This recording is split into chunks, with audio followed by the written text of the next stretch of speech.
I'm going to tell this like I tell it to friends when we're sitting around late and the lights are low. I still get weird looks when I finish, so fair warning. This happened in 2017, the summer after I dropped out of community college. I was 20, restless, and convinced I needed a reset, whatever that meant at the time. My cousin Eli was visiting from out of state. He was a few years older than me and the kind of person who liked quiet more than people. We got along because neither of us talked much unless there was something worth saying.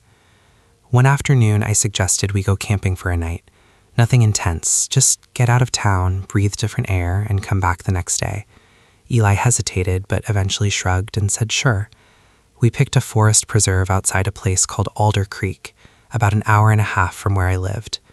When we pulled up to the main trailhead, there were already a few cars parked along the road. I remember Eli slowing down and saying, "That's already too many people." I agreed. The whole point was being away from everyone. So we kept driving. A few miles down, we found a smaller access road. No sign, no parking lot, just a break in the trees and a dirt path that disappeared into them. We parked on the shoulder and walked back. The trail was thin, like someone had once walked there often and then stopped. No gravel, no markers, just packed dirt and weeds pushing in from the sides. At first, it felt normal. Trees, bugs, that soft crunch of footsteps. The air smelled damp, like wet leaves, even though it hadn't rained. We talked about dumb stuff, old family stories, jobs we didn't like. After maybe 2 hours, I noticed the trail wasn't really a trail anymore. It faded in and out, sometimes nothing more than flattened grass. I mentioned it to Eli. He said, "We'll just keep going a little longer and then turn back." That should have been the moment we turned around, but we didn't. When we finally did decide to head back, we hadn't gone more than 5 minutes before Eli stopped walking. He didn't say anything. He just raised his hand and stared ahead. There was a cabin. Not a nice one, not the kind with a porch and a sign. It was low and crooked, like it had sunk into the ground over time. The wood was gray and splintered, and the roof sagged in the middle. There was no door, just a dark, open doorway that felt like it was watching us. I remember laughing a little and saying, "Okay, that's not supposed to be here." Eli didn't laugh. He whispered, "We didn't pass this before." We stood there too long. That's another thing I regret. Curiosity won. We stepped closer. Inside, it smelled like old food and mold. The floor was littered with trash, rusted cans, torn fabric, something that looked like bedding shoved into a corner. It felt lived in, but not recently, or maybe too recently. I was about to suggest we leave when there was a heavy thud from inside the cabin. Not loud, but solid, like something being set down with purpose. A man stepped into view. He was maybe in his 40s, hard to tell. His clothes were ripped and stained, like he'd worn them for years without changing. His hair was long and clumped together. His face didn't show fear or anger, just blank, like he'd been interrupted mid-thought and hadn't decided how to react yet. No one spoke. My mouth went dry. Eli finally muttered, "Sorry," even though we hadn't done anything. The man didn't answer. He just watched us. We backed away, slowly at first, then faster. I looked back once. He was still standing there, head tilted slightly, eyes locked on us like he was memorizing something. The walk back felt endless. Every snap of a twig made my shoulders tense. We didn't talk. We just kept moving, checking behind us every few steps. By the time the sun started to dip, panic had fully set in. The forest looked different in the fading light. Shapes stretched, shadows pooled between the trees. Just when it felt like we were going to wander forever, the trail became clear again. We debated leaving, but it was getting dark fast. Eli said hiking out at night was a bad idea. I agreed, even though every instinct in my body was screaming to get out. We set up the tent near the trail. No fire, no dinner, just the tent and our sleeping bags. I remember lying there listening to the woods. Not the usual sounds. No owls, no insects, just the slow creak of trees swaying. I fell asleep without meaning to. I woke up to silence so complete it felt loud. The tent was pitch black. I turned my head, and that's when I saw the shape at the entrance. A face, inches away, mostly shadow, but I recognized the outline of his nose, the way his eyes caught what little light there was. He was breathing through his mouth, slow and careful, like he didn't want to be heard. I froze. Then Eli moved beside me and sucked in a sharp breath. The man jerked back. We heard him run, not crashing through brush, just quick, practiced footsteps fading into the trees. We didn't speak. We didn't even look at each other. We packed in seconds, hands shaking, stuffing things wherever they fit. Then we followed the trail in the dark, not stopping until we reached the car. We drove away without turning the headlights off once. Eli didn't say a word the whole ride. Here's the part I don't like to talk about. A week later, Eli called me. He sounded tired. He asked if I'd unpacked my bag yet. I said no. He told me to check the side pocket. Inside mine, folded neatly, was a piece of gray, splintered wood. It smelled like damp rot, like the inside of that cabin. Eli said he found the same thing in his bag. We never went back. We never told anyone official. Sometimes late at night, I still think about how careful his footsteps sounded when he ran, like he knew exactly where everything was. And sometimes I wonder if he ever really left the woods at all, or if he just followed us far enough to make sure we'd carry a piece of it home. I'll tell this the way I usually tell it when people ask why I don't camp alone anymore. Not dressed up, not dramatic, just how it felt. This happened in 2018, during one of the hottest summers I can remember. I had gone to visit my Aunt Marlene, who lived in a quiet little town tucked against a stretch of forest most people never bothered with. I stayed with her for a few days, helping around the house, grilling in the evenings, listening to cicadas scream once the sun went down. She knew I liked being outdoors, and she also knew I didn't get much of that where I lived, so she wasn't surprised when I told her I wanted to spend a night or two camping by a nearby river before heading home. She warned me it was isolated. I told her that was kind of the point. The river sat several miles outside town, and the trail leading to it wasn't marked or maintained. It was just a narrow dirt line cutting through thick trees, the kind you'd miss if you weren't actively looking for it. Most people took the scenic routes nearby, the ones with signs and maps and parking areas. I liked this trail because no one else used it. No voices, no music, no trash, just woods. The hike took about 4 hours at a steady pace. The deeper I went, the quieter everything became. No distant cars, no planes overhead. Even the birds seemed to thin out the farther I walked. By the time I reached the river, the sky was already turning dark purple, the last bit of sunlight stretching thin between the trees. The river itself wasn't impressive. Slow-moving, narrow, dark water that reflected almost nothing. I set up my tent a short distance from the bank and started a small fire. The crackle of it felt comforting after such a long, silent walk. I remember thinking how nice it was to finally relax. That feeling lasted maybe 5 minutes. I heard footsteps. At first, I told myself it was an animal, deer maybe, but the sound was wrong. Too steady, too heavy. Each step snapped twigs in a way that felt deliberate, like whoever or whatever it was didn't care how loud they were being. I stood up and looked toward the trees. A man stepped out of the shadows like he had been waiting for me to notice him. He raised a hand and gave a small wave, smiling like we were neighbors bumping into each other at the grocery store. He walked straight into the firelight without hesitation. He looked to be in his early 30s, maybe a little older. His clothes were dirty, his hair matted down like he hadn't washed it in days. He smelled faintly sour, like sweat and old smoke. "Hey," he said, casual and calm. "Didn't mean to scare you." He told me his name was Caleb, said he was camping somewhere upriver. His voice was friendly, but his eyes never stopped moving. They kept drifting past me, scanning the darkness around my tent, the trees behind me, the river at my side. I talked to him because that's what you do. You don't want to be rude, you don't want to escalate anything. Still, every instinct in my body was tight and alert. Something about him felt rehearsed, like he knew exactly how this interaction was supposed to go. After a few minutes, he said goodnight and walked off along the riverbank.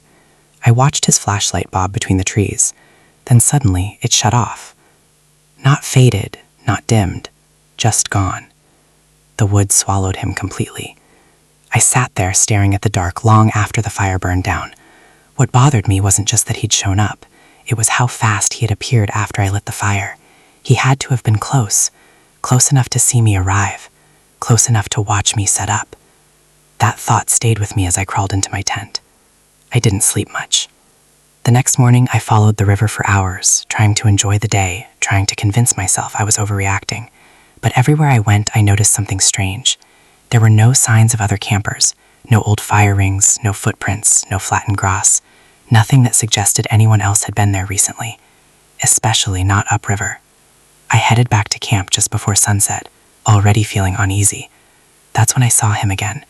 Caleb was sitting beside my fire pit, legs crossed, hands resting on his knees like he'd been there a while. The fire wasn't lit. He hadn't touched my gear. He just sat there, waiting. I froze. "Oh, good," he said when he saw me. "You're back." I asked him what he wanted. My voice sounded thin, even to my own ears. He stood up and said he had found something by the river, something I should see. He gestured for me to follow him, already turning away like he expected me to obey. I told him I was tired, that I planned to stay put. He turned back slowly and smiled again. This time it didn't reach his eyes. He asked me again. I didn't answer. The silence stretched on, thick and uncomfortable. His smile faded. When he spoke the third time, his voice was flat. No friendliness left at all. "Come on," he said. "It won't take long." That's when I noticed the shape under his shirt, a small handgun, tucked awkwardly into the back of his waistband, not secured, not visible by accident, hidden, but not well. My stomach dropped. He turned and walked toward the river without another word. I didn't wait to see if he'd come back. I packed everything as fast as I could, hands shaking, heart pounding so hard I could hear it in my ears. I left behind anything I didn't absolutely need. I started walking back the way I came, using a weak headlamp and pure fear to keep moving. Every sound behind me felt like footsteps. Every shadow felt too close. It took over 4 hours to reach my car. I didn't stop once.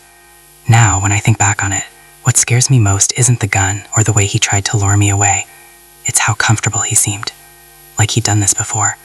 Like he already knew how it was supposed to end. If I had stayed that night, I don't think anyone would have ever found me.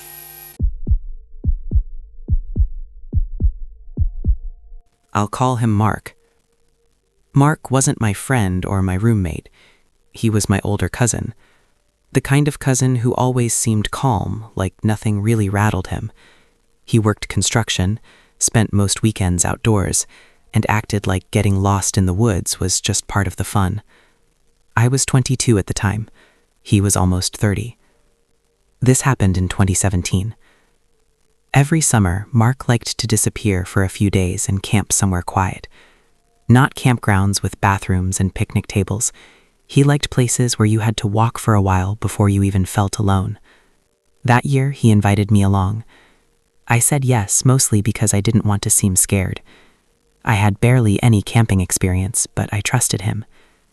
We picked a wooded area near an old logging trail outside a small town called Briar Hollow. It wasn't famous or marked on tourist maps, just trees, uneven ground, and the kind of silence that feels thick once the sun goes down. We hiked in for a couple of hours, nothing extreme. Mark kept saying we didn't need to go far.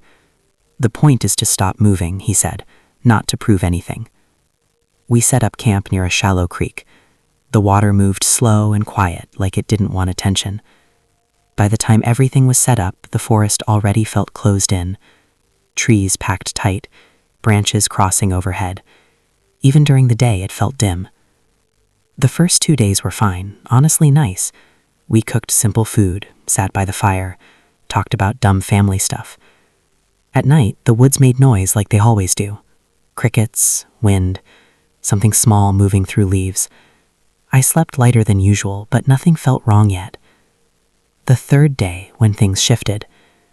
That evening, the air felt heavier. No breeze, the kind of stillness where even your own movements sound too loud. Mark said he wanted to take a short walk before dark. He said it casually, like it was nothing. Asked me to stay behind and get the fire started.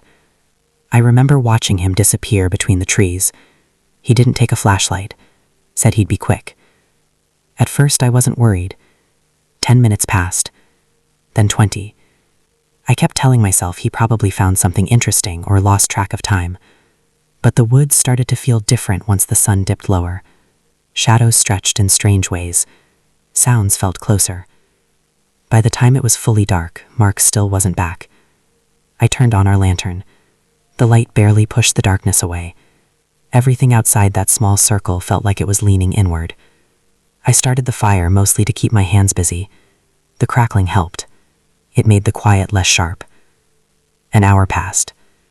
I kept listening for footsteps, for his voice, for anything familiar.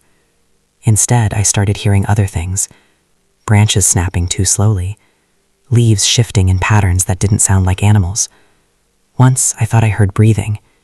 Not loud, just close. I told myself I was imagining it. Then I heard a single loud crack echo through the woods. Not thunder, not a branch. It sounded like something hitting something else hard, sharp, final. I froze. Mark didn't bring any tools. No gun, no axe, nothing that should have made that sound. I stood there arguing with myself. Part of me wanted to shout his name. Another part knew yelling into that darkness felt like a bad idea, like announcing myself. I grabbed the lantern and walked a few steps away from camp. My heart was beating so hard I could feel it in my throat. The light shook as my hands trembled. That's when I heard running. Fast. Heavy. Straight toward me. I backed up without thinking. Nearly tripped. Then a shape burst into the lantern light. It was Mark. But something about him was wrong. His face was pale, almost gray. His eyes were wide in a way that didn't look human, like he hadn't blinked in a long time. He grabbed my arm hard enough to hurt. "We're leaving," he whispered. His voice cracked. "Right now." I tried to ask what happened. He shook his head so hard it looked like it hurt. "Don't talk. Just move." We didn't pack properly. We didn't put the fire out. We just grabbed what we could carry and started walking. Mark kept looking over his shoulder. Not quickly.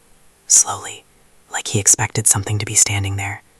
We walked for a long time, longer than it should have taken. The trail didn't feel the same. Trees looked unfamiliar. At one point, I swear we passed the same crooked stump twice. When we finally reached the car, Mark locked the doors immediately, sat there breathing like he'd been underwater. I asked him again what happened. He told me someone was in the woods, that they stepped out in front of him like they'd been waiting. He said the person knew his name, said it quietly, like they were testing it out. He said they made him follow them. When I asked why he didn't run sooner, he went quiet, stared at the windshield. After a while, he said, "Because I didn't realize it wasn't alone at first." That's where his story always stops. I asked about the sound, the crack. He never acknowledged it, not once. When I pressed him, he'd change the subject or leave the room. After that, Mark stopped camping, sold his gear, wouldn't even hike short trails anymore. Sometimes when we're at family gatherings, I'll catch him staring out a window like he's listening for something far away. Here's the part I don't like to think about. A few months after that trip, I went through the photos on my phone, pictures from the first 2 days, campfire shots, trees, Mark standing by the creek. In one of them, taken the afternoon before he disappeared into the woods, there's someone else in the background. Not close, far back between the trees, just a shape. It's standing where the trail starts, and it looks like it's watching us leave.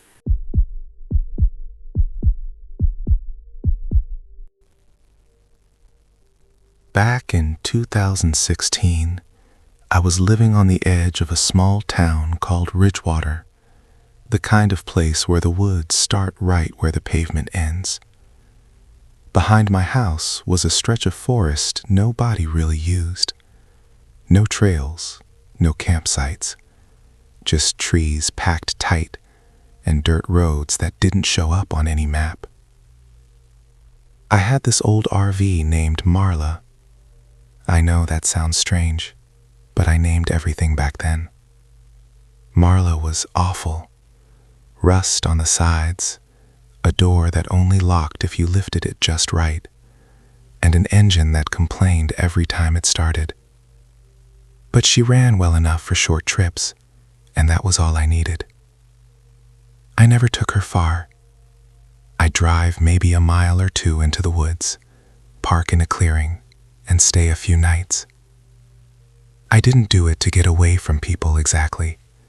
It was more like I wanted to hear myself think.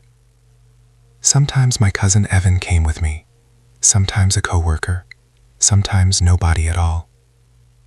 That weekend, it was just me. I remember thinking how quiet it was when I parked. Too quiet, actually. No birds, no bugs. Just the wind brushing the trees together like fingers rubbing fabric. I set up the usual way. Fire pit first. 2 folding chairs, even though I only needed 1. Old habit. I cracked open a drink, leaned back, and watched the flames wobble and bend. It felt normal, comfortable, like it always did. Once it got dark, I tossed a few more logs on the fire. That's when I heard it.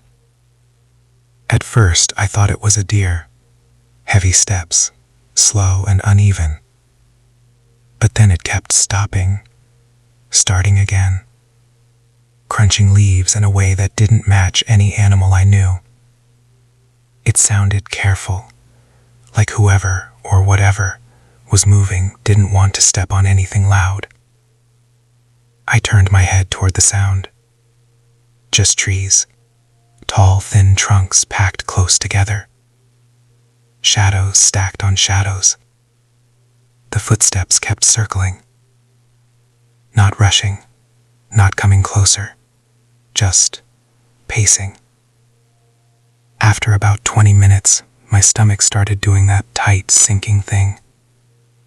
I told myself it was probably some local kid messing around.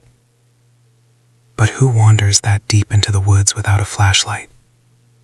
That part bothered me most. There was no light, no phone glow, nothing. I killed the fire, went into the RV, and locked the door. I checked the windows again and again, pressing my face close to the glass until it fogged. Nothing moved. No shapes. No eyes. I slept anyway. I don't know how, but I did. Morning came gray and damp. I made coffee and sat at the tiny table, listening. Still quiet. No footsteps. No voices. I stepped outside and walked around the clearing, checking the dirt. I wanted footprints. Proof. Something solid. There was nothing. That should have made me feel better. It didn't. I went back inside and clipped my handgun to my belt. I hated that I felt like I needed it. I hated that it felt normal. That night, I tried to act like everything was fine. Fire going. Drink in hand. Same chair. Same woods. For a while it worked. Then, as I stood to put the fire out, I caught movement near the trees. Just a shift. Like someone leaning back into shadow. I turned my head fast and saw a person standing there. About 25 feet away. Tall. Still. The firelight barely touched them, just enough to show the outline of head and shoulders. They didn't wave. Didn't speak. Didn't move. They just watched. After a few seconds, they stepped backward and vanished into the trees. No sound. No rush. Just gone. I packed everything into the RV so fast I dodged half of it, locked the door, sat with my back against it listening. Hours passed. Then I heard running footsteps. They came straight at the RV and stopped right outside the door. Whoever it was stood there, breathing so softly I almost thought I imagined it. Then the steps moved slowly around the vehicle. One side, then the back, then the other side. I held my breath the entire time. The steps suddenly sprinted away. I stayed awake until sunrise. When the light finally cut through the trees, I drove home without stopping. Here's the part I don't like to talk about. When I got home, I noticed muddy handprints on the back of the RV. Not footprints. Handprints. Pressed flat, like someone had leaned their full weight against it. One of them was higher than my head. Sometimes late at night, when the house is quiet, I swear I hear store footsteps moving just beyond the edge of my yard. They never come closer. They just wait.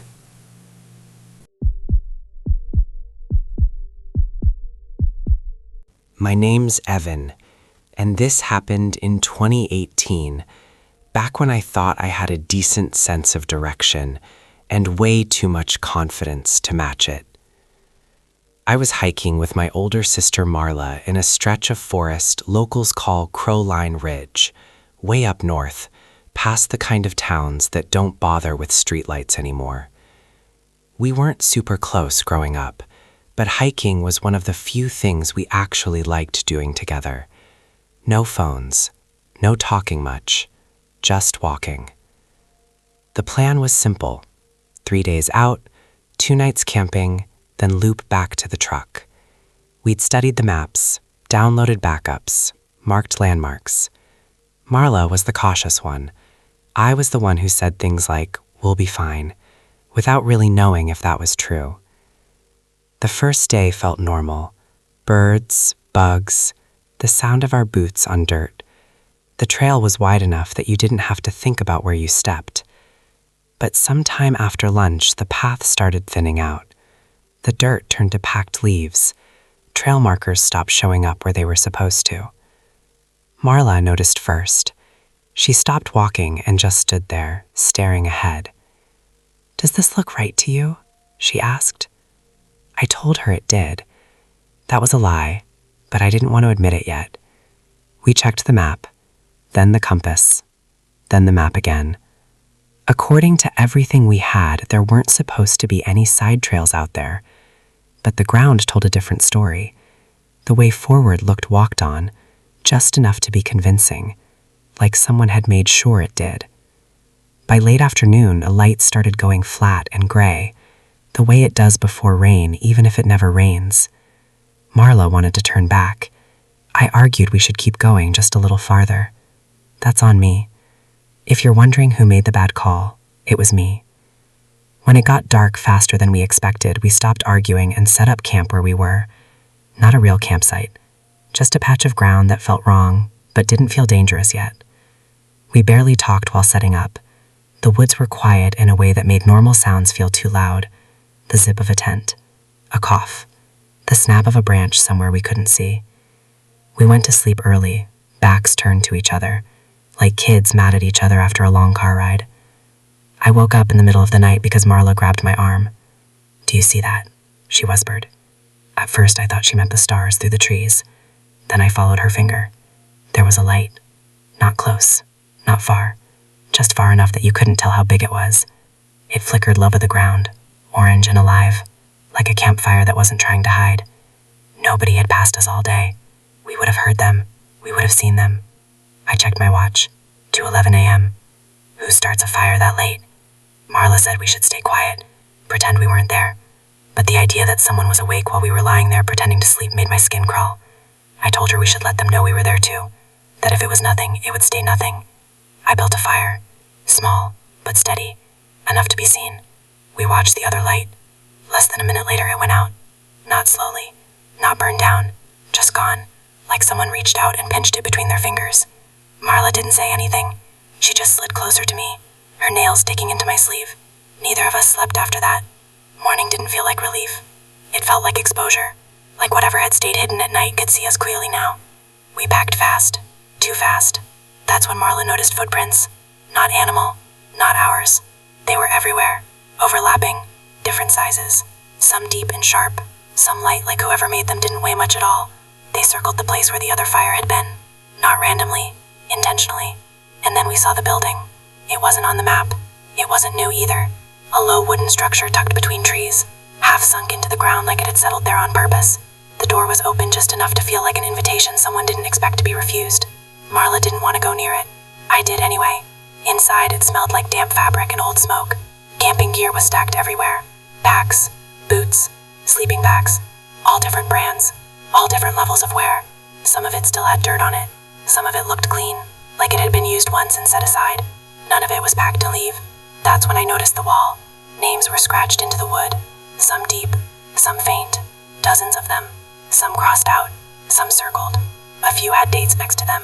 Marla was already backing away when I realized something worse. One of the names was hers. No date, just the name. We ran. We didn't stop running until we had a trail marker I recognized. The real one. Bright paint. Fresh. Like it wanted to be found. We made it out before dark. We told the police everything. They nodded, took notes, promised to look into it. As far as I know, they never found anything. Marla doesn't hike anymore. Won't even walk wooded trails in parks. She changed her number last year and didn't tell me why. Sometimes I still think about that wall. About how the names were written at different heights. About how some were neat and careful, and others looked like they were carved in a hurry. And sometimes, when I'm half asleep, I wonder whether the fire went out because they left, or because they realized they didn't need it anymore. When I was a kid, my family used to take these long summer camping trips every year. This was back in 1996, when nobody had phones glued to their hands and parents trusted kids a little too much. We lived in southern Nevada, where everything felt beige and dead. Dirt, rocks, heat that never let up. So when we packed up and drove north to a forested campground near Clearwater Ridge, it felt like another world. Tall trees, soft ground, the air actually smelled alive. The best part wasn't just the place. It was seeing family we didn't live near. Aunts, uncles, distant relatives. And then there was Evan. He wasn't my cousin, not really. His mom and my dad had grown up together, so we were just sort of assigned to each other. He was 2 years older than me and acted like that meant he was in charge. I followed him anyway. That week, we were attached at the hip. A few days into the trip, most of the adults were down by the lake, laughing, drinking sodas, talking loud. Evan hated swimming, said the water felt like it grabbed his legs, so we wandered off into the trees to mess around. We played this dumb game where one of us was the hunter and the other had to hide and run. No rules, just chasing and laughing and throwing pine cones. It felt harmless. We kept telling ourselves we wouldn't go far. But forests don't feel big when you're running. They just feel endless. At some point, Evan snapped a branch off the ground and started chasing me with it, yelling like some kind of monster. I remember laughing at first, then running harder. My heart was pounding. My feet slipped on pine needles. I didn't stop to think. I just ran. When I finally slowed down, everything was quiet. Too quiet. That's when I saw it. An old trailer sat crooked between the trees, half sunk into the ground. The metal sides were rusted through, like the thing had been bleeding for years. One window was broken and covered with a yellowed curtain that moved slightly, even though there was no wind. Evan caught up to me and stopped dead. He dropped the stick. We just stared at the trailer. Neither of us said it out loud, but we both felt it. The feeling that we weren't supposed to be there. We talked about going closer. Just a few steps. Just a peek. Then Evan shook his head and said we should leave. We turned around and walked for what felt like forever. The trees didn't look familiar. Every direction felt wrong. That's when the panic started creeping in. Not loud panic, the quiet kind that sits in your stomach. Then we saw them, a man and a woman coming toward us in a marrow trail. They were pushing a shopping cart piled high with junk, bent metal, old chains, tools with handles worn smooth. Nothing was packed neatly. It looked scavenged. The woman smiled right away, big friendly smile. She crouched down like she'd done it 1,000 times before and asked if we were lost. Her voice was calm, too calm. She asked our names, our ages, who we were with. When Evan told her how old we were, she paused, just for a second. Then she looked back at the man. He didn't smile. He didn't say anything either. He just stood there, hands gripping the cart, staring at me like he was counting something in his head. The woman said they had a campsite nearby, said they'd help us find our family after they dropped off their things. She mentioned marshmallows, chocolate, said we could sit and rest. It was still daylight, birds were chirping, everything looked normal. That's the only reason we went with them. As we walked, I kept glancing at the cart. The metal pieces clinked together with every bump. The sound made my teeth itch. One of the tools had dried dark stains on it. I told myself it was rust. The man walked behind us, always behind us. Every time I looked back, he was already staring. We rounded a bend and my stomach dropped when I saw the trailer again. The same one, closer this time. The woman reached out and took both her hands. Her grip was tighter than it needed to be. She asked if we were excited. That's when I heard my name. Then Evans. Someone was calling from the trees. The woman froze. Her smile slipped just a little. She squeezed my hand harder and asked the man what they should do. I didn't hear his answer, but she nodded. She started pulling us toward the trailer. Faster now. Her nails dug into my skin. I twisted around and saw my older sister pushing through the brush, panic all over her face. I screamed her name, as loud as I could. The woman let go instantly. Evan and I ran. The adults showed up. Voices, questions, relief. The couple smiled and told a story about helping lost kids. Everyone thanked them. Someone even offered food. They left quickly. Too quickly. That night I couldn't sleep. I kept thinking about the trailer, about the curtain in the window. I swear I heard something moving out there after dark. A dragging sound, metal scraping softly against metal. Years later, Evan and I talked about it again, compared memories. He admitted he'd felt the same thing I had, that we weren't meant to come back. Now as an adult, I still think about that woman's grip, about how ready she was to turn us around, about how close we were to that trailer. Sometimes I wonder what would have happened if my sister had been a minute later. And sometimes when I drive past wooded areas and see old trailers tucked between trees, I get this sick feeling that somewhere out there, a shopping cart is still rolling, waiting for someone small enough to follow. This happened a few years ago, back in 2018, during a long break from classes. I was 20 at the time, tired of screens and noise and people, and desperate to feel like I could disappear for a while. That's how I ended up agreeing to a camping trip with someone I barely knew, a guy named Miles. That's not his real name, but it fits him well enough. Miles wasn't a close friend. He was more like someone I'd fallen into spending time with. We worked part-time at the same place, shared a few smoke breaks, complained about the same customers. He was quiet, polite, always listening more than talking. I figured a few days outdoors would be harmless, maybe even good for both of us. We decided on a patch of woodland outside a small town I won't name. Locals called it Pine Hollow, though it wasn't on most maps anymore. There was an old trail that used to be popular decades ago, before a newer park opened nearby. Hardly anyone went there now. That was part of the appeal. No crowds, no noise, just trees and dirt and whatever else lived out there. We planned it casually, too casually. No real checklist, no emergency plan, no one we bothered to inform properly. We told ourselves it was just one night. What could go wrong? The hike in took longer than we expected. The trail was narrow and uneven, and the trees grew so close together that the sunlight barely reached the ground. Everything smelled damp, like wet bark and old leaves. Every now and then, I thought I heard movement deeper in the woods, but when I stopped to listen, there was nothing, just the wind brushing through branches.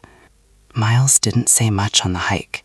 He walked a few steps behind me, hands in his jacket pockets, eyes scanning the trees. Every so often, I'd turn around to check on him, and he'd already be looking at me. He'd smile quickly, like he'd been caught doing something strange. By the time we found a clearing that felt good enough to camp in, the sky was already starting to dim. We set up our tents close together, closer than necessary. I didn't question it. Something about the open space around us made me uncomfortable, like the woods were holding their breath. We ate cold food, laughed a little, and even managed to relax. Miles seemed lighter once the fire was going. The flames flickered against his face, making his expressions hard to read. At one point, he asked me if I ever felt like places remembered people. I laughed it off, told him he'd been watching too many creepy videos. He didn't laugh with me. That should have been my cue. When it was time to sleep, we put the fire out carefully. The forest went dark fast. Too fast. Once I zipped my tent closed, the quiet felt heavy, like a weight pressing down on my ears. I told myself it was just nerves. I kept waking up. Not from noise, not from dreams, just snapping awake, heart racing, convinced something was wrong. Each time I listened hard, straining to hear anything out of place. All I caught were small sounds, leaves shifting, something tapping lightly against a tree, my own breathing, too loud in my head. Sometime deep into the night, I heard fabric move. A sipper. Miles' tent. I lay still, listening. He stepped out. I heard his boots on dirt, slow and careful. Then nothing. No footsteps walking away. No rustling like someone relieving themselves. Just stillness. Then came the sound of him opening his bag. The soft clink of metal against metal. I don't know why, but every instinct in my body screamed at me not to look. And of course, I looked anyway. As soon as I touched my zipper, the noise outside stopped. The silence that followed felt deliberate, like whatever was out there was paying attention. When I unzipped my tent just enough to peek out, I saw Miles crouched near my tent, his back to me. He was holding something. When he realized I was watching, he moved fast, too fast. He shoved the object into his backpack and stood up, eyes wide, face pale in the dim moonlight. I asked if everything was okay. My voice came out shaky. He nodded, didn't speak. That's when I saw it. The grip of a handgun sticking out of his back, barely hidden. It looked old, scratched, like it had been handled a lot. We stared at each other for a long time. No anger, no fear on his face, just something flat and heavy, like resignation. I didn't think you'd wake up, he said finally. I didn't ask what he meant. I didn't want to hear the answer. Miles went back into his tent. I stayed where I was, sitting on the cold ground, watching the trees. Every shadow fell closer than it should have been. Every sound made my skin crawl. Once I could have sworn I heard whispering, not words, just breathy murmurs weaving through the woods.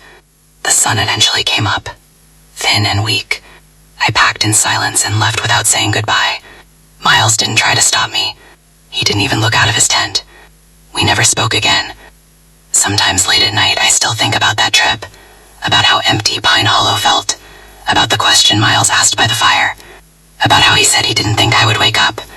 And sometimes when I'm half asleep, I swear I can hear a zipper moving in the dark, slow and careful, like someone trying not to be noticed. I was 32 when this happened, living out near the Pine Glass Hills in southern Ohio.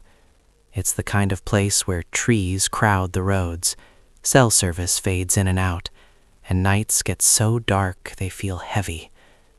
I'd been hiking and camping most of my adult life, nothing extreme, just enough to know how to take care of myself and not panic at every strange sound in the woods. I didn't usually go alone. My cousin Eli and I had a tradition. Every October, once the air got sharp and the leaves started dropping, we'd pick one long route and disappear for a few days. No phones, no people, just packs on our backs in the woods doing what woods have always done. We weren't thrill seekers, we just liked being somewhere quiet. In 2021, we planned a longer trip than usual. There was this unnamed lake tucked high up in the hills that barely showed up on maps. Old hunters talked about it sometimes, but nobody I knew had actually camped there. That alone made it feel special. A few days before we were supposed to leave, Eli backed out. His wife had gone into early labor, and that was that. I understood, but I'd already taken time off work, already packed, already had my head in the woods. After a lot of back and forth, I told myself I'd be fine going solo. I'd done it before, just not for this long. I started early on a Monday morning, parking at a forgotten pull-off that barely deserved to be called a trailhead. There were no signs, no blazes, just trees and a vague sense of direction. These weren't hiking trails like you see in parks. There were no paths, really. You moved by reading the land, aiming for distant ridges or strange-shaped rocks, and adjusting as you went. The first day passed quietly. The second day felt heavier. The forest was thick and oddly still, like sound didn't want to travel far. By the time the light started fading, I knew I wouldn't reach the ridge before dark. I set up camp in a small clearing that felt just barely big enough for my tent. I cooked, ate, and sat by the fire longer than usual, listening to it pop and hiss. Around 8 or so, I crawled into my tent with a book and left the fire going low. That's when I heard it. A loud, clean snap, right behind my head. Not a branch falling, not wind. A sharp, deliberate crack, like someone stepping down hard. I froze. My brain immediately jumped to animals, bears, deer, maybe even a coyote, but nothing followed the sound. No rustling, no breathing, no retreating footsteps, just silence. I finally forced myself out of the tent and shined my flashlight into the trees. The beam felt weak, swallowed up by trunks and shadows. I yelled, louder than I meant to, trying to sound confident. My voice didn't carry far. Nothing answered. What bothered me most was how close it sounded. Whoever or whatever had snapped that stick had been right there. I put out the fire, zipped up the tent, and spent the night barely sleeping, listening to every shift of fabric and creak of wood. Morning came too easily. I packed up fast and pushed on toward the ridge, trying to shake the feeling that something had noticed me. From the ridge, I could finally see the lake, a dull gray patch tucked between trees. I hurried, wanting to reach it before dark so I wouldn't have to move camp again. I got there with sunlight to spare. The lake was quiet. No birds, no insects, just water so still it looked fake. I walked its edge slowly, checking for signs of other people. Nothing. No fire pits, no trash, no footprints. I set up camp near the tree line, closer to the water than I probably should have. As night fell, the woods came alive in the worst way. Not loud, but busy. Soft sounds, shifting, something pacing just out of sight. It felt like being watched without seeing eyes. I kept turning around, heart thumping, trying to tell myself it was just nerves, but the sounds weren't random. They stopped when I turned, started again when I faced the fire. Eventually, I went into my tent and tried to sleep. The ground felt wrong somehow, like I wasn't solid. I drifted off despite myself. Then I woke up to running. Fast, uneven footsteps tearing away from my tent. I burst outside with my flashlight and caught the briefest glimpse of a person-shaped figure disappearing into the trees. Pale back, no shirt, too thin, moving wrong, like joints didn't line up the way they should. When I looked down, I saw footprints everywhere, all around my tent. Deep, bare impressions pressed into the dirt, overlapping like whoever made them had been circling for a long time. I stayed awake until sunrise, feeding the fire, afraid to let the light die. I left as soon as I could see clearly. Halfway back, I realized things were missing from my back. Food, a multi-tool, small stuff I'd definitely packed. I never heard anyone unzip my tent. I never felt anyone touch me. But sometimes late at night, I wake up convinced I can hear soft footsteps just outside my bedroom door. And when I check my closet, things aren't where I left them. I don't camp anymore, and I don't talk about what I saw running into those trees, because the more I think about it, the more I'm not sure it was running away from me at all. Back in 2014, when I was 19, my Aunt Marlene let me use one of the old cabins her side of the family owned out in eastern Red Willow Valley, way out past the last real town.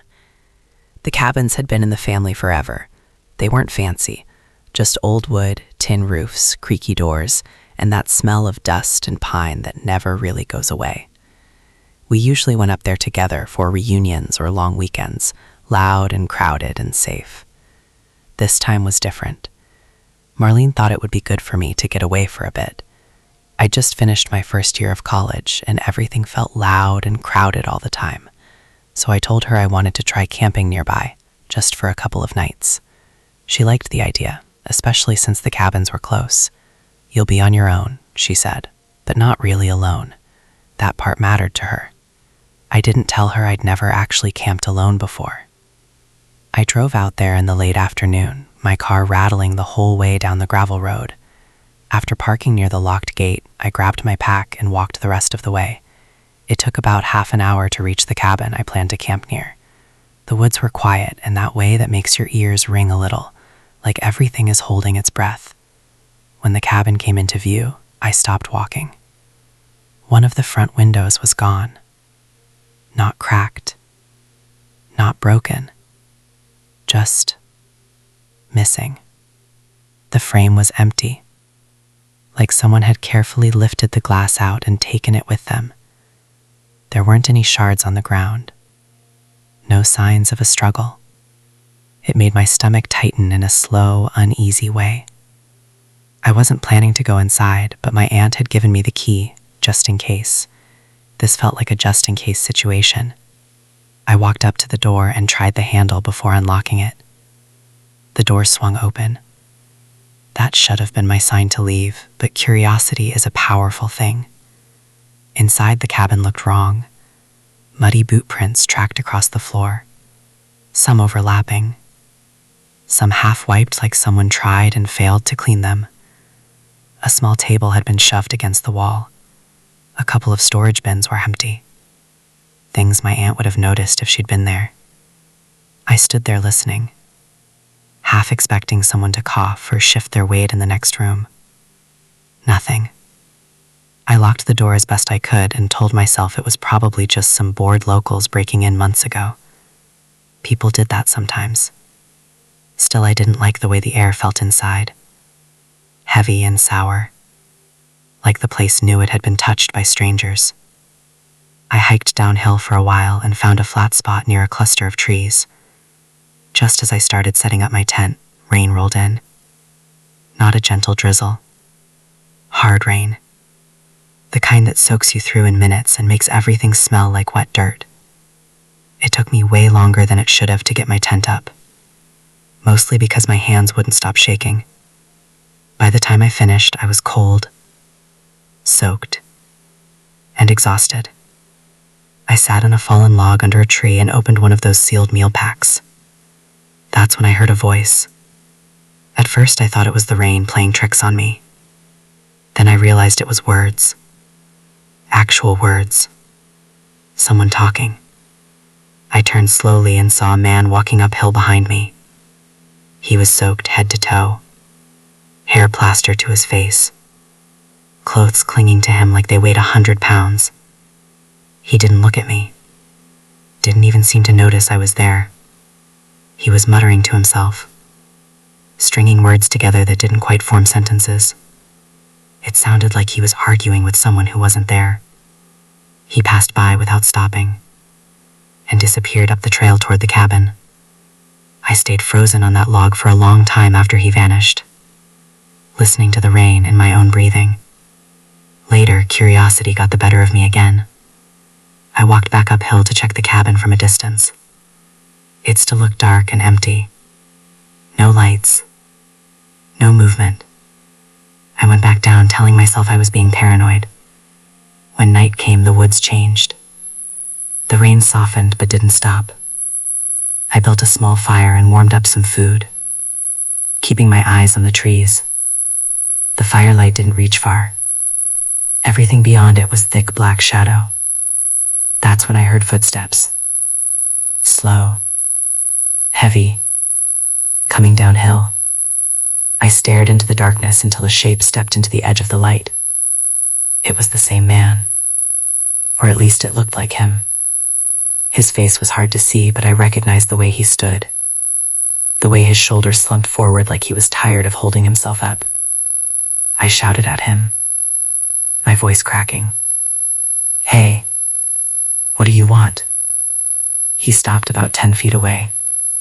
He didn't say anything, just stood there, rain dripping off his chin, his eyes fixed on me. I yelled again, louder this time. He didn't react, didn't blink. It felt like he wasn't looking at me exactly, but through me. My chest felt tight. Then I heard something else. A footstep behind me. Just one. I didn't think. I ran.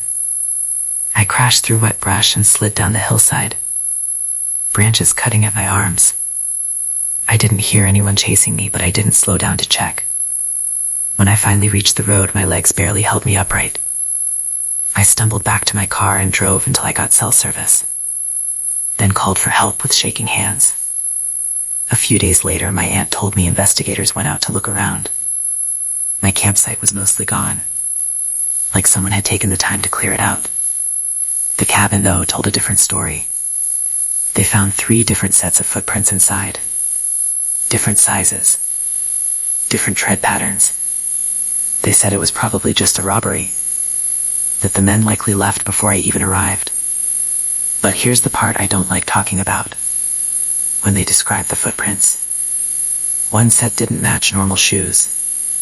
The prints were uneven, dragged, like whoever made them didn't lift their feet all the way when they walked. And sometimes when I think about that night, I can still hear that single footstep behind me. I just don't know anymore whether it came from the woods or from something that had already been standing there the whole time. I've always liked short trips. Nothing epic, just little getaways I could squeeze into a weekend without blowing up my whole schedule. Back in 2016, I was doing those trips a lot.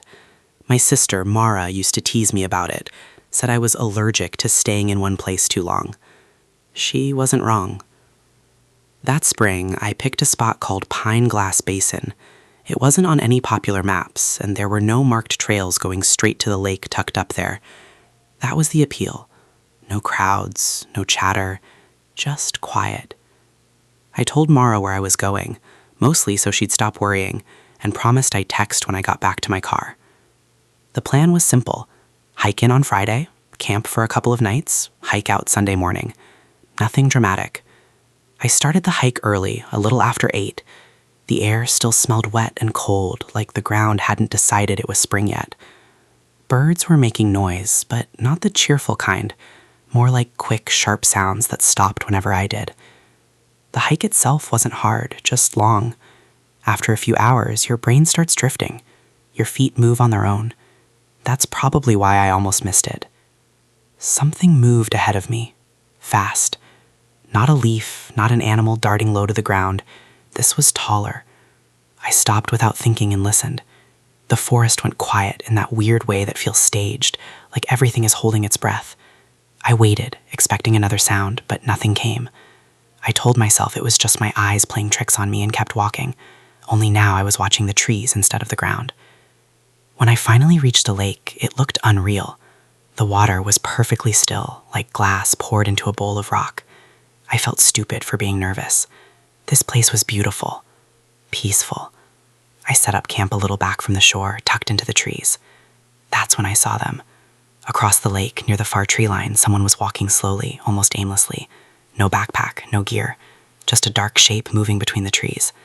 I remember thinking how strange it was that they didn't look tired. Anyone hiking up here should have looked exhausted. I waved once, half-hearted, but they didn't react. After a minute, they stepped into the woods and vanished.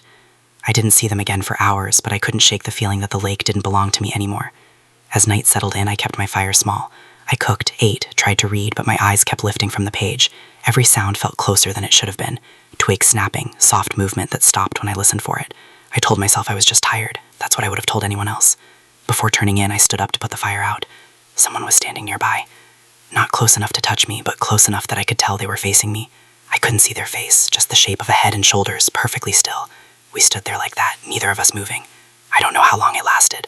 Long enough that my legs started to shake. Then they stepped backward, slowly, carefully, never turning away. The trees swallowed them one step at a time. I didn't sleep. I fed the fire until the sky started to lighten, then packed everything with shaking hands and left. I didn't eat. I didn't stop. The whole way back I heard footsteps that didn't match mine, always behind me, always just far enough away. When I reached my car, I checked my phone. No service the whole trip, but there was a draft message saved, one I didn't remember typing. It was addressed to Mara. It said, "He's still here. I don't think he wants the lake. I think he wants me." I still don't know when I wrote that, or why. Even now, sometimes when I'm alone, I swear I hear someone breathing just out of sight, waiting for me to stop moving. Let me tell you this the way I usually tell it, sitting back, lowering my voice a little, like it's just another strange thing that happened to someone I know. Except it wasn't someone I know. It was me. This happened in late summer of 2019, a year before everything felt like it went permanently sideways in the world. I was 23 then, and I'd gotten into the habit of taking solo camping trips whenever life felt too loud. My older cousin Mark used to come with me when we were teenagers, but by then he'd settled down, had a kid, and camping had become too much effort, so I went alone. A lot. Most of the time, I stuck to the same familiar spots, same drive, same trails, same quiet routines.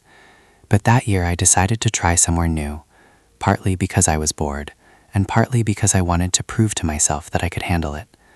I picked a little used trail called Hawthorne Loop, tucked deep into a state forest a couple hours north of where I lived.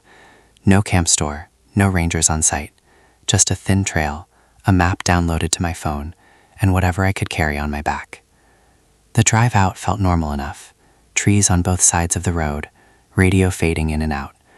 When I parked and started hiking, though, the trail already felt wrong. Not dangerous, just unpleasant. The ground was soft and spongy in places, soaked from old rain that never seemed to dry. Every few steps, my boots sank into mud that smelled sour, like rot and old leaves. I remember thinking I should have turned around then, but I didn't want to waste the trip. About 40 minutes in, I noticed something off to the right of the trail. At first, I thought it was just a pile of leaves shaped funny. Then I realized it was a tent. It was old, really old. The fabric was faded, almost white, and parts of it sagged like it had given up trying to stand straight. There were long tears along the seams, not sharp cuts, just damage from time and weather. From a distance, it looked empty, but I still called out, just in case. No answer. I stepped closer and felt this strange tightness in my chest. The tent was completely bare inside. No sleeping bag, no clothes, no trash, not even footprints nearby. Just the tent, standing there like it had been forgotten mid-thought. The poles were still in place, which made no sense. If someone abandoned it, why leave it set up? I stood there longer than I meant to, listening. No birds, no wind, just my own breathing. Eventually, I told myself I was overthinking it and went back to the trail. That should have been the end of it. It wasn't.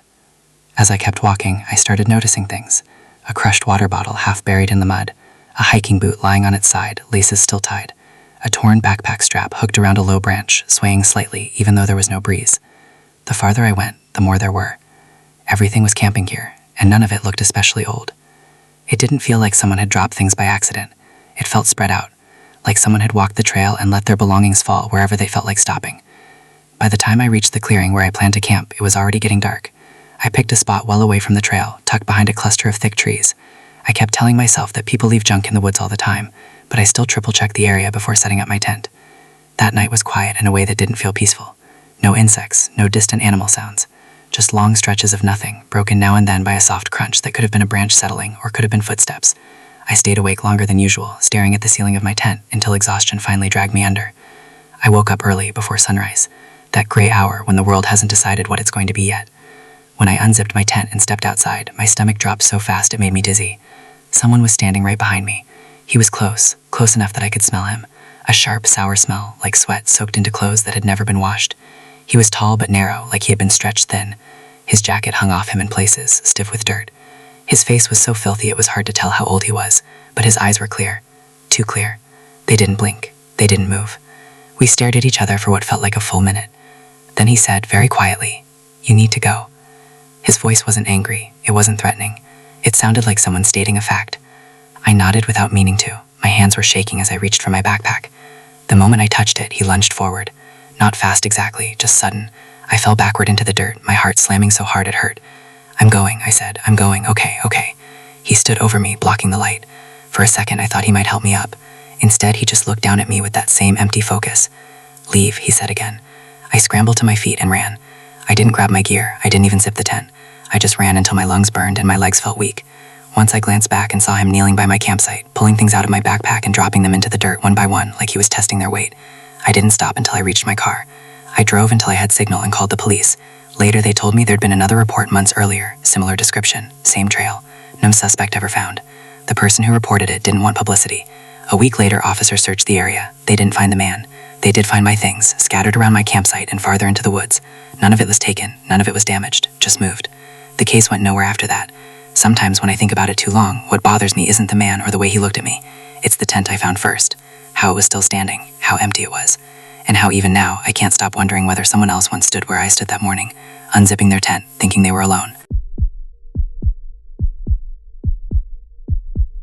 I was 17 in the spring of 2012, living with my aunt in a quiet town called Ridgefall. It wasn't much of a place. A few streets, a gas station, and a stretch of woods so big it felt like it swallowed the town from behind. Our backyard didn't really end. It just faded into trees.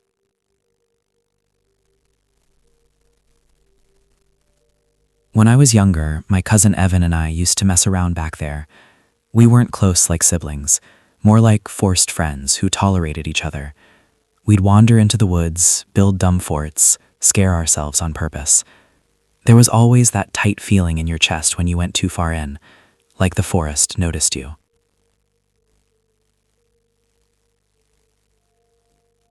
As we got older, we stopped going. Life got louder. Phones, school, jobs. The woods stayed the same.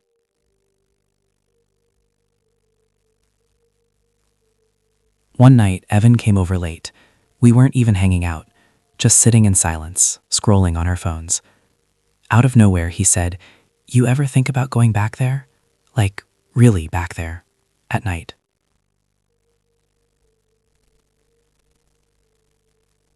I laughed at first. Then he said we should stay the night. Not camping exactly, just be there, see what it felt like.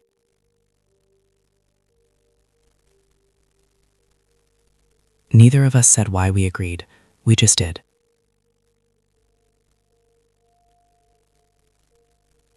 We borrowed an old tent from his coworker, grabbed snacks, 2 water bottles, and a flashlight that looked like it had already given up on life. We told my aunt we were crashing at a friend's place. That lie sat heavy in my mouth the whole walk.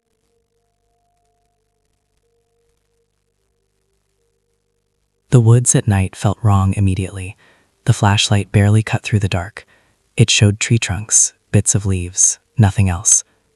Everything outside that little circle felt crowded, like we were being pressed in on.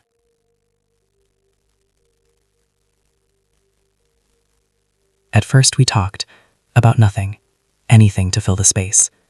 Then we didn't. The silence wasn't empty. It was thick. Every step sounded too loud.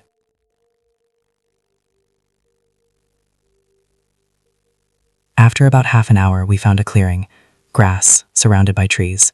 It felt like a room without walls. We stuck the flashlight in a bush and tried to set up the tent. It kept collapsing. Every snap of fabric made us flinch. Every crack in the distance made us stop and listen.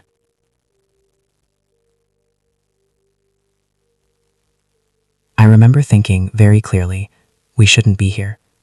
Not fear exactly, more like embarrassment, like we'd walked into something private.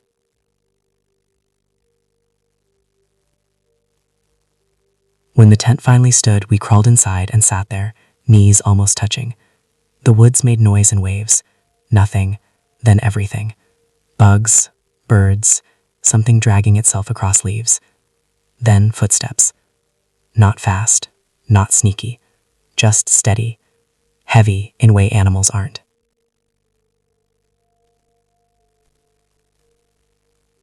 They moved around us, not closer, not farther, like someone circling, thinking. I could hear breathing. Evan grabbed my arm so hard his nails left marks. The footsteps faded. We stayed silent for a long time after. Eventually, we went back outside. Being blind inside the tent felt worse. 10 minutes later, the footsteps came back. This time they were coming straight toward us. Evan shined the flashlight. The beam hit Hitty's. Empty space. The steps stopped right at the edge of the light, close enough to hear breath. Slow. Calm. Then one step back. Then another. Then nothing.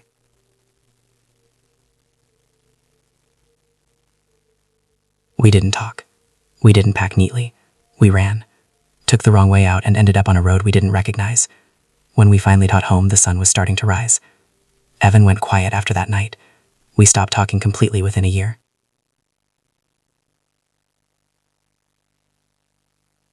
I didn't go near the woods again.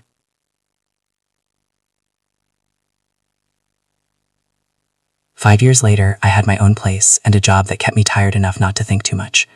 That's when I started camping. Not in those woods, never there. Somewhere else, somewhere that felt safer.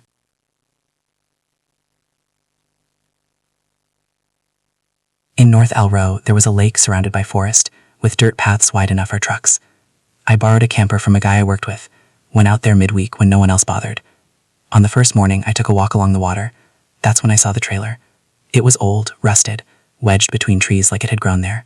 I knew it hadn't been there before. I was sure. I stood far away, heart thudding, staring at it. No tracks, no trash, no sound.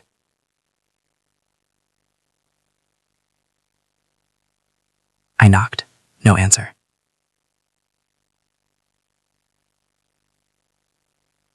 That night, while I sat by the fire, I saw a light moving through the trees. Someone walking. When the light went out, the footsteps came toward me. Slow, careful. I called out. The steps stopped, then backed away. I didn't stay.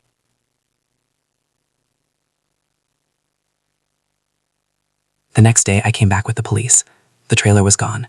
Drag marks led into the lake and stopped at the waterline. The officers joked about it, said maybe I imagined the whole thing. Sometimes I wonder if the trailer was ever real, or if it just needed me to see it once.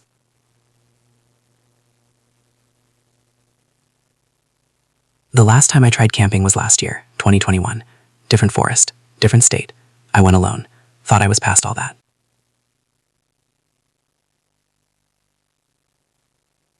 That night, I saw a light across the pond. It flickered, went out. In the morning, I found the flashlight. Fresh, heavy, dead batteries.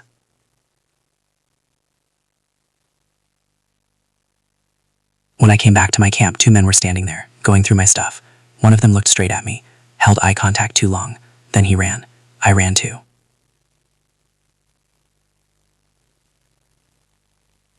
I made it out, lost everything else. Sometimes late at night, I hear footsteps outside my apartment. Slow, calm, passing by. They never stop.